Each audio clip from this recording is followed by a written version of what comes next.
नमस्कार दोस्तों, आज हम बात करेंगे सचिन पायलट की घर वापसी की और समझने की कोशिश करेंगे कि क्या उनके आने से कांग्रेस का किला सुरक्षित हो गया है। इस राजलीला को समझने से पहले रहीम के इस दोहे को सुनिए।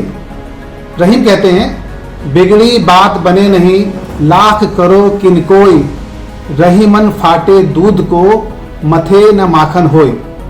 रहीम के इस दोहे का सार यह है कि फटे हुए दूध से मक्खन नहीं निकलता है। कांग्रेस की एक महीने से चली इस राजनीतिक लड़ाई के कारण क्या उनका सियासी दूध फट गया है? आइए समझते हैं। अब समझने की कोशिश करते हैं कि सचिन पायलट की घर वापसी के आखिर मायने क्या हैं। क्या वे जीत कर लौटे हैं या हार कर? इस सवाल का हालांकि कोई सीधा जवाब नहीं है, लेकिन जो दिख रहा है उससे अर्थ निकाले जा सकते हैं। जहां तक हार का सवाल है तो हम कह सकते हैं कि जिस मकसद से सचिन पायलट जयपुर से गए थे वो उन्हें अभी तक मिला नहीं है। हालांकि उनके समर्थक ये कह रहे हैं कि मकसद पूरा हुआ, इंतजार कीजिए। लेकिन बड़ा सवाल यही है कि जब इंतजार ही करना था तो अभी मिला क्या?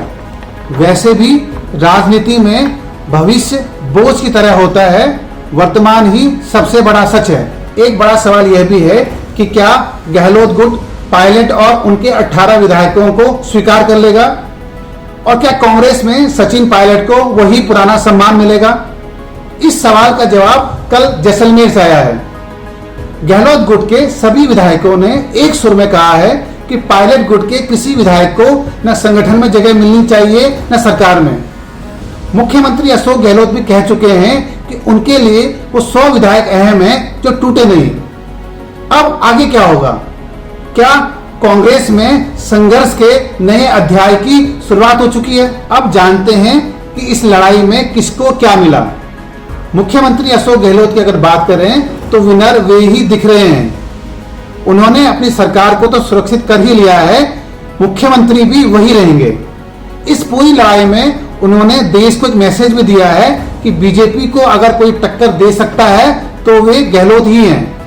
कह सकते हैं कि जादूगर की जादूगरी बरकरार रही है। अब जानते हैं कि सचिन पायलट को क्या मिला। इस लड़ाई में सचिन पायलट के दोनों पद चले गए हैं। हालांकि वो जानते थे कि विरोध करने पर यह तो होगा ही। इस पूरी लड़ाई का सबसे दिलचस्प पहलू यह है कि मुख्यमंत्री अशोक गहलोत और विधायक दल के विरोध के बावजूद आला कमान ने पायलट की कांग्रेस में वापसी करा दी।